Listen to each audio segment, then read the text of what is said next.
Hola, bienvenidos a nuestra tercera clase de escatología. Entonces yo quisiera leer un pasaje. Estoy muy contento de poder estar nuevamente con ustedes. Vayamos a nuestras Biblias y vamos a ubicarnos en Efesios capítulo 3, versículo 5. Déjame ponerme mis lentes para poder leer mejor. Misterio que en otras generaciones no se dio a conocer a los hijos de los hombres, como ahora es revelado a sus santos apóstoles y profetas por el Espíritu. Entonces vemos que Dios está muy interesado en revelar todas las cosas que acontecen. Entonces hay siglos. Entonces podemos centrarnos en pasado, presente y futuro. Hablamos de la inocencia, la conciencia, gobierno humano, patriarcal, ley, gracia y milenio. Hoy estamos centrados en la gracia, en este presente siglo. Entonces es poder ver que hay un curso presente del siglo. O sea, hay cosas que están aconteciendo ahorita, hay cosas muy interesantes. Yo decía en la parte introductoria que se está abriendo como una flor y hay algo que esta generación puede ver. Entonces hay una relación de Cristo con todas las edades. O sea, es como que si Dios ya tuvo el plan, ¿no? Acuérdate que desde el Edén se rompe la comunión con Dios por el pecado.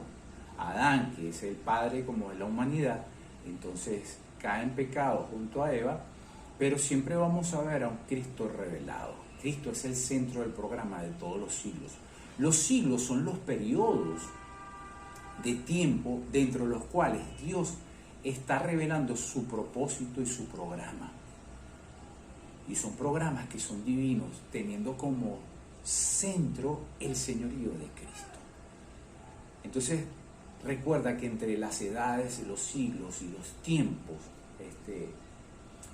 venideros, podríamos decir con claridad, hablemos y vamos a un uso específico de la palabra siglo. Vamos a ver ese uso específico ahora en el Nuevo Testamento. Y es para siglo, es aion, que lo vimos en el tiempo cuando estudiábamos la introducción de la materia. También podemos ver mundo en su aspecto tiempo. Entonces, al mirar el mundo en su tiempo, de aspecto tiempo, yo quiero que entendamos algo. Estamos como privilegiados, porque como cristiano yo puedo mirar el pasado, ¿no? El pasado de mi vida, igual que tú. Pero cuando voy a la Escritura, Dios me muestra el pasado de la humanidad. Y puedo ver muchas cosas que acontecieron en el pasado, al igual que tú, cuando usamos correctamente métodos de interpretación bíblica. En el presente, abriéndose esta flor y ver que disfrutamos y vemos de cosas que están aconteciendo en el mundo, que si las enganchamos con lo que la Biblia enseña, podríamos ver con más claridad ciertos cambios que se van presentando. Generalmente lo que queremos es mirar hacia el futuro, pero no miramos hacia atrás. Entonces, pero la Biblia, cuando la abrimos y la sabemos interpretar de forma correcta, que es la escatología bíblica, entonces vamos a poder tomar del pasado para el presente y al futuro. Y aún así, estando en el presente, vamos a poder ver muchas cosas que la palabra de Dios nos va a mostrar a nosotros, sus hijos, para que nosotros podamos disfrutar entonces de lo que es el cosmos, que es el mundo y es un universo ordenado. Y hoy comune, mundo, tierra habitada. Nosotros habitamos en esta tierra porque Dios así lo ha permitido. Y entonces, como habitantes de esta tierra, pero que también incluidos como hijos de Dios, podemos ver un panorama totalmente distinto a lo que los seres humanos inconversos podrían llegar a ver. Porque el ser humano inconverso solamente lo que ve es hacer dinero, piensa que nunca va a morir y que si muere puede entrar a otra vida, pero el cristiano, el que comprende, el que entiende los tiempos, el que usa la escatología correcta, sabe que hubo una entrega del Señor, que murió en la cruz, que derramó su sangre preciosa y que mirando hacia un panorama futuro, en la Biblia conseguimos de que cuando morimos vamos ante la presencia de Dios y podemos comprender entonces un montón de cosas aún más allá de la muerte. ¿Pero por qué? Porque la Biblia lo revela, no porque vamos o acudimos a alguien que lo revele, No, es Dios quien lo está revelando y eso es lo importante de estudiar la Biblia. Entonces, hoy comune vivimos en un mundo o una tierra que está habitada y un universo que es el cosmos que está ordenado. Entonces todo lo ordenó Dios. Aunque el hombre se esmere y crea y piense que es que él mismo ordenó todas las cosas, no. Porque el Creador, cuando vamos al Génesis, vamos al pasado y usamos la escritura de forma correcta, vamos a ver que Dios dijo que se hagan los cielos y la tierra. Y él mismo fue ordenando, dijo día, noche, colocó animales, colocó el ser humano, entonces le puso espíritu y hizo todo un plan en el cual el universo fue ordenado y dijo, bueno, estos seres van a habitar la tierra. La tierra entonces, mi querido, es habitado. Entonces podemos ver que hay un curso presente de siglo, un programa divino ya establecido, bíblico para todos los seres humanos. Pero quienes lo van a entender correctamente son los hijos de Dios. Hay una distinción entre el presente siglo y los precedentes. El Cristo anunciado, que se anunció un Cristo, vino, murió, resucitó a la diestra del Padre. Entonces debemos comprender de que Él tiene un plan. Él resucitó al tercer día. El Espíritu Santo que mora en nosotros los creyentes, que para ayudarnos a vivir, para fortalecernos, para hacernos comprender las Escrituras. También las buenas nuevas anuncian una salvación que es alcanzada a través de la persona de Cristo. La revelación es completa, entonces se nos revela a través de la Biblia que hay un programa y un plan de salvación.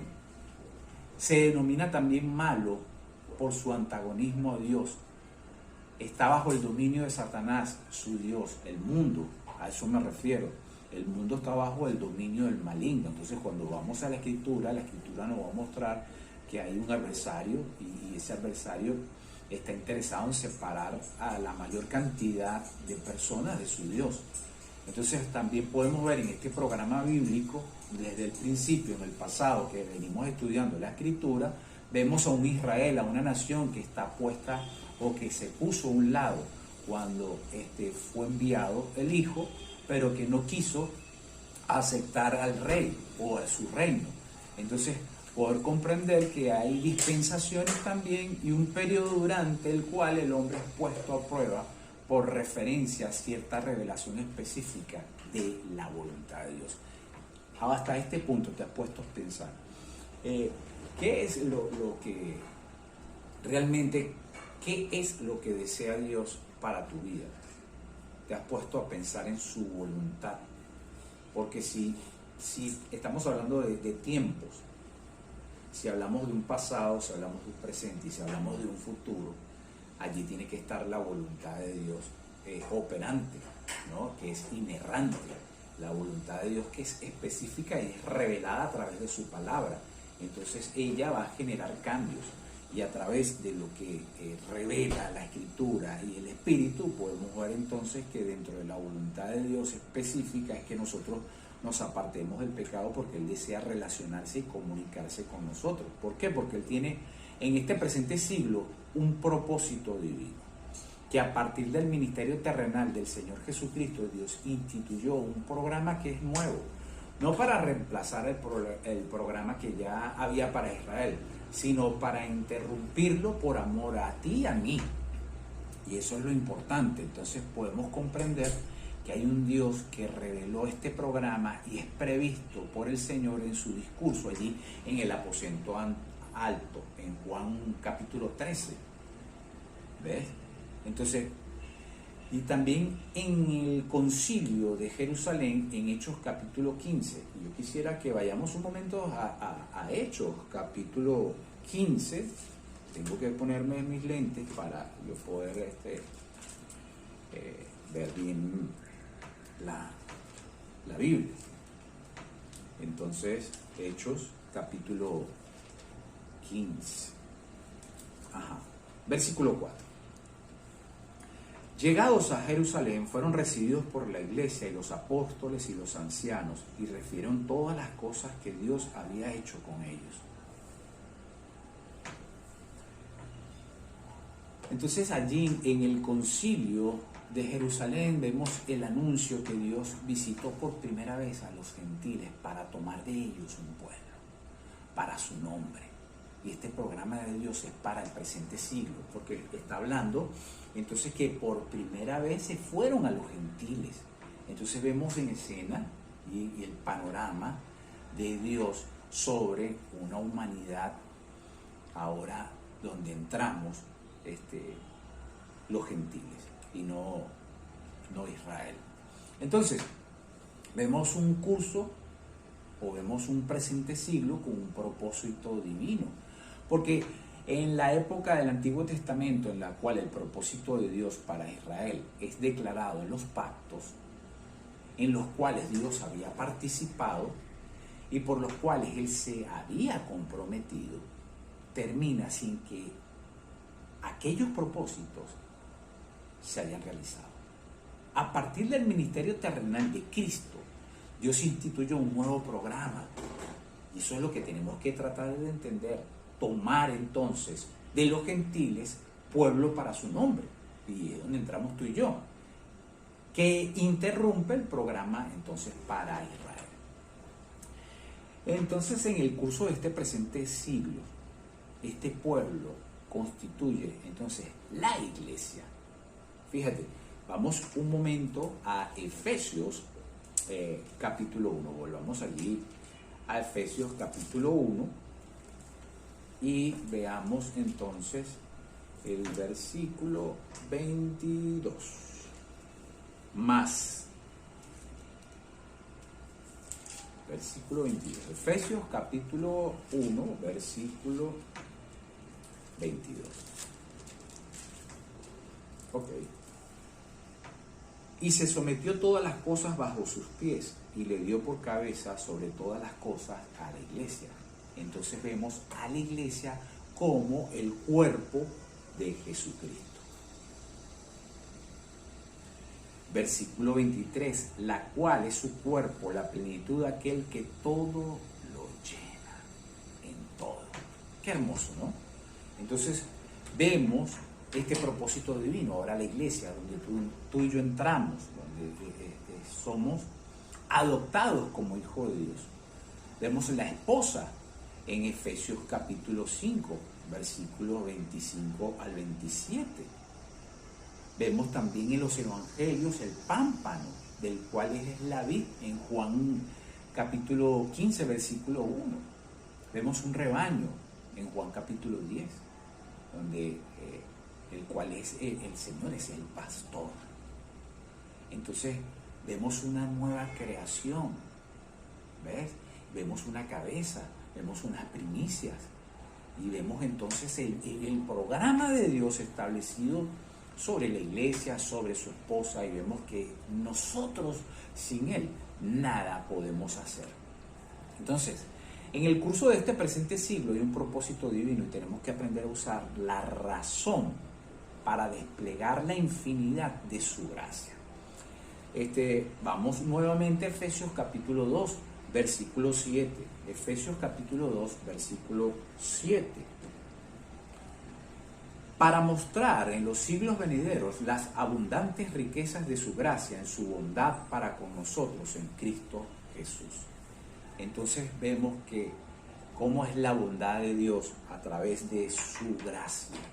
Dios en este siglo está llevando a cabo un programa por medio del cual su gracia es totalmente infinita y se desplegará perfectamente por toda la eternidad. Entonces hay un comienzo, hay un panorama bíblico del tiempo también, o una línea del tiempo donde vemos desde un comienzo, vamos a ver una eternidad.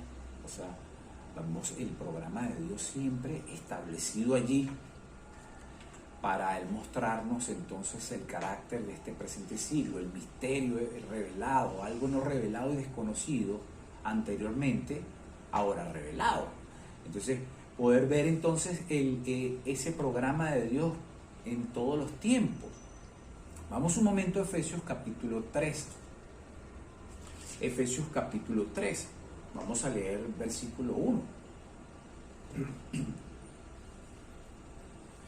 Por esta causa yo, Pablo, prisionero de Cristo Jesús por vosotros los gentiles, si es que habéis oído de la administración de la gracia de Dios que me fue dada para con vosotros, que por revelación me fue declarado el misterio, como antes lo he escrito brevemente, leyendo lo cual podéis entender cuál sea mi conocimiento en el misterio de Cristo, misterio que en otras generaciones no se dio a conocer a los hijos de los hombres, como ahora es revelado a sus santos apóstoles, profetas por el Espíritu, que los gentiles son coherederos y miembros del mismo cuerpo y copartícipes de la promesa en Cristo Jesús por medio del Evangelio, del cual yo fui hecho ministro por el don de la gracia de Dios que me ha sido dada según la operación de su poder.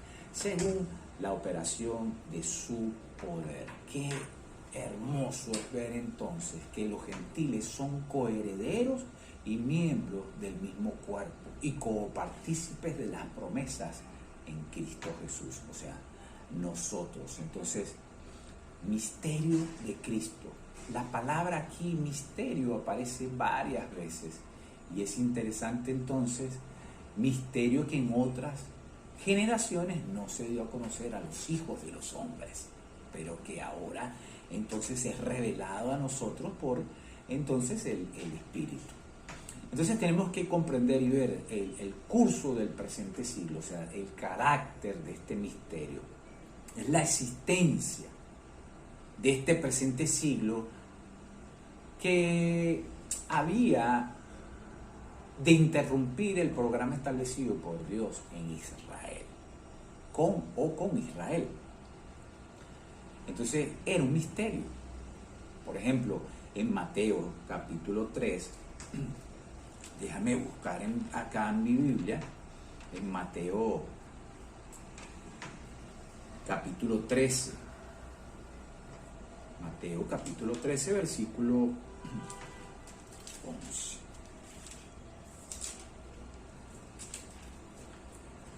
Leemos entonces. Él respondiendo le dijo: porque a vosotros os he dado saber los misterios del reino de los cielos, mas a ellos no les he dado. ¿Ve? Era un misterio que Israel iba a ser entonces cegado de manera que los gentiles pudiesen ser llevados a una relación con Dios.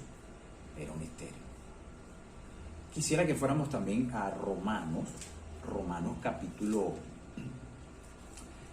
11, versículo 25. Y me gustaría que fueras también allí a tu Biblia y buscáramos allí en Romanos. Romanos capítulo 11, versículo 25.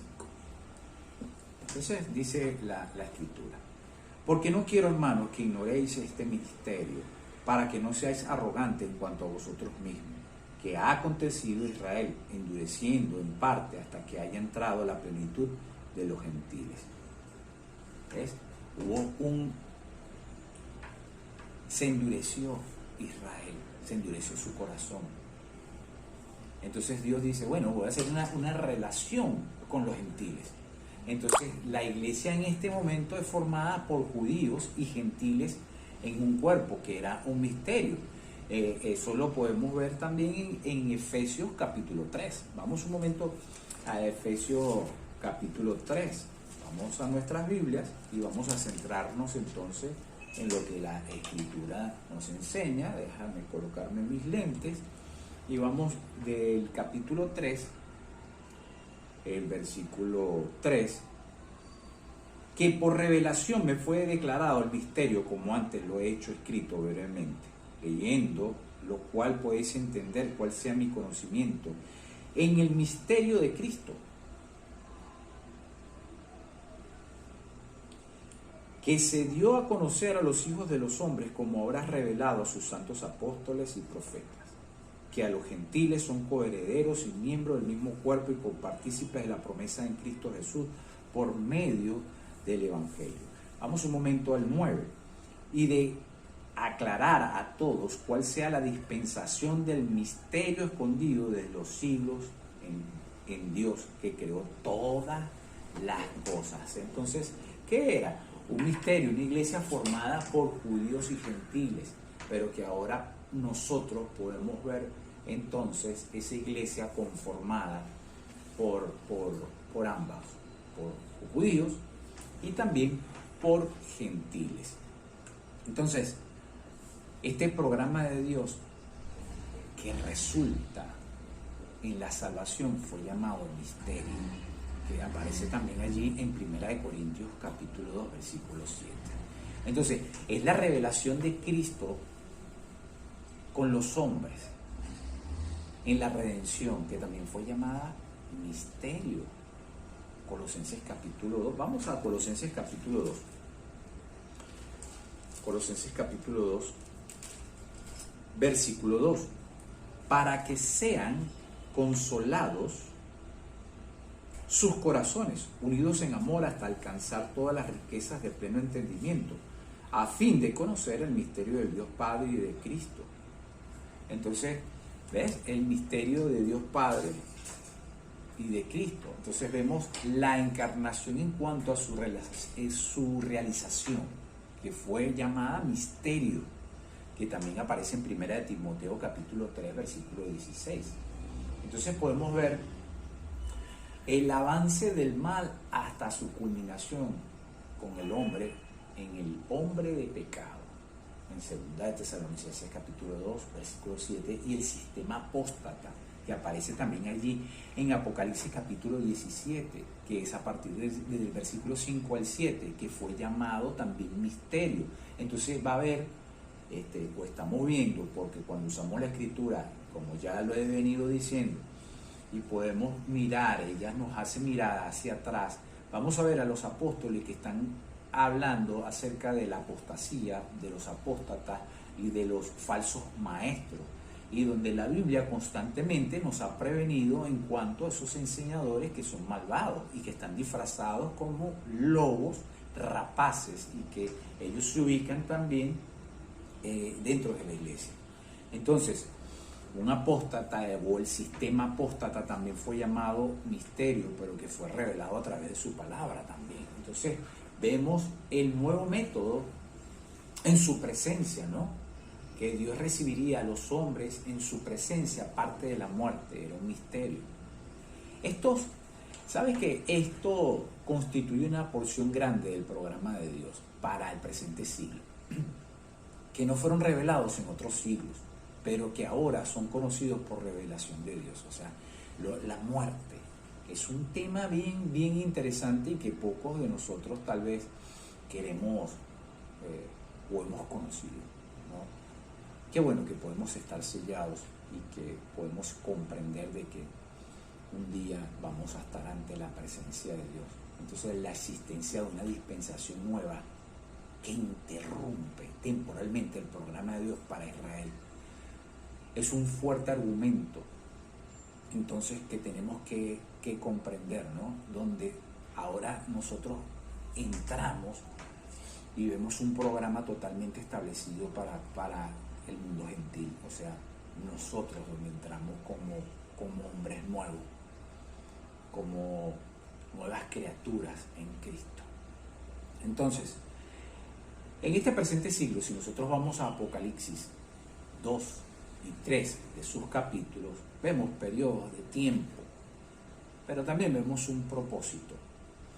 Y entonces vamos a ver que satisface las necesidades de la iglesia locales. Entonces, también se revela las clases de iglesia a través de los siglos y la revelación profética en cuanto al curso de este siglo.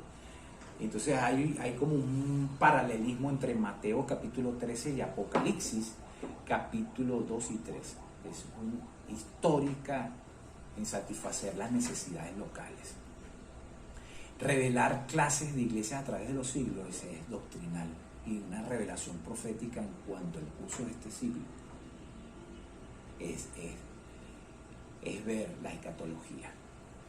Entonces, en Mateo capítulo 13 vamos a ver una enseñanza, ¿no? Y se ve cómo se siembra la palabra. En Apocalipsis capítulo 2, versículo 3 vemos a Éfeso, ¿no? Un significado que es deseado. Hay un carácter en cuanto a esto. Entonces en Mateo capítulo 13 se nos muestra el trigo, la mostaza, la levadura, el tesoro, la perla, las redes. Entonces vemos que hay el trigo versus una siembra falsa. La mostaza crece en un reino externo. La levadura, una corrupción doctrinal. El tesoro el tesoro que es entre Israel. La perla, que es la iglesia. La red, que es el fin, o sea, que representan los juicios.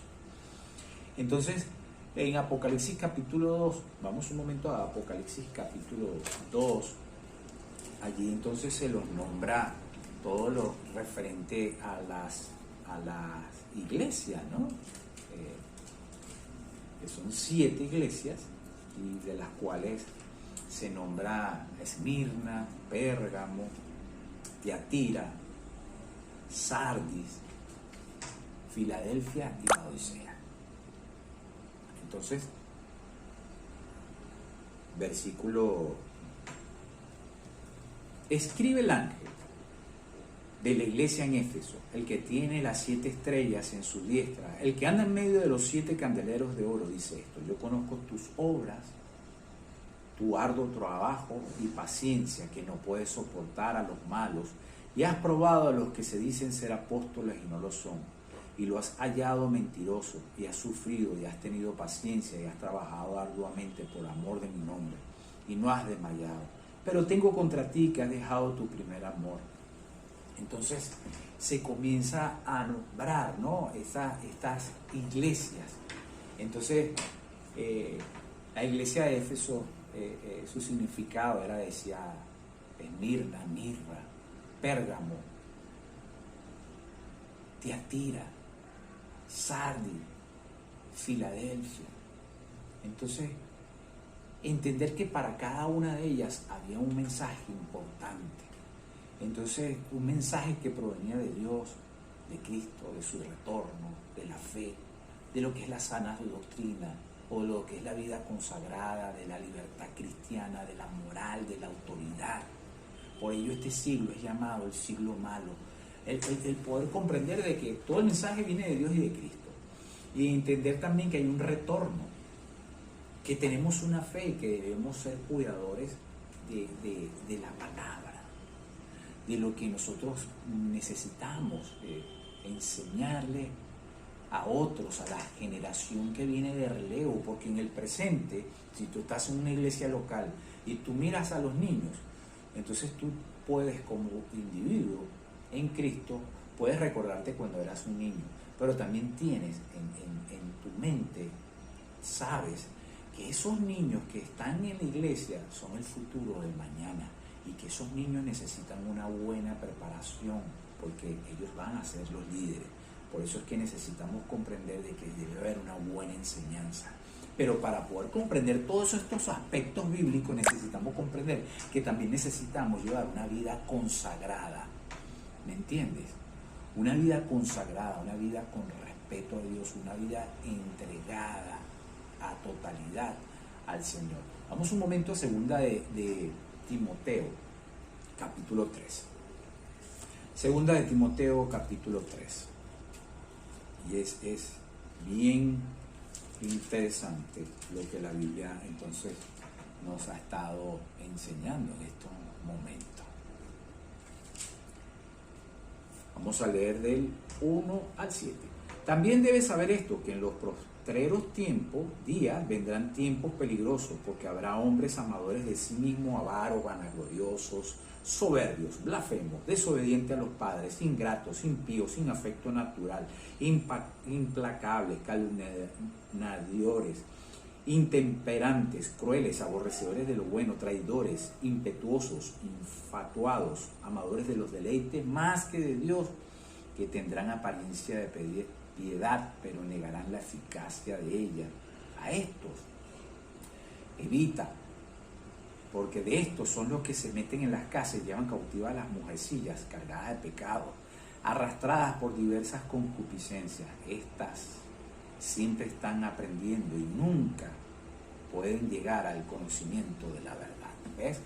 Entonces vemos en la Escritura, podemos ver claramente que para poder comprender y para poder tener una relación con Dios, nosotros necesitamos tener una vida consagrada. Pero en los postreros tiempos, vamos a ver, como dice la Escritura, va a haber un carácter de los hombres.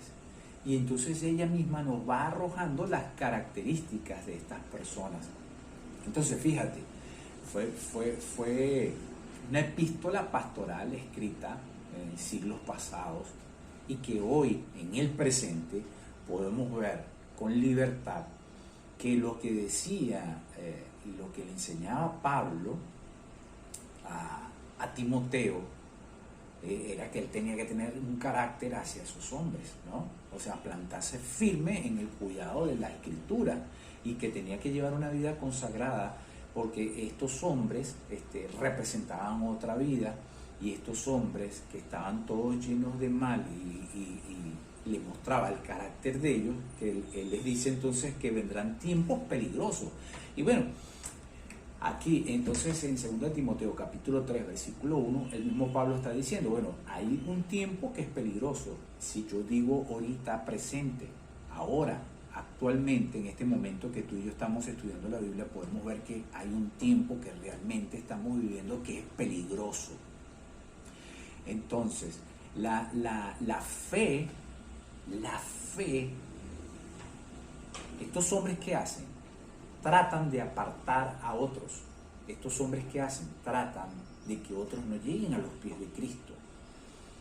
Entonces, cuando vemos el panorama mundial actual, y ya finalizando con esta clase, quisiera cerrar con esto. En muchos países están sacando de sus leyes, y que muchas de esas leyes, podríamos decir, que apoyaban la palabra de Dios, hoy día ya no apoyan la palabra de Dios.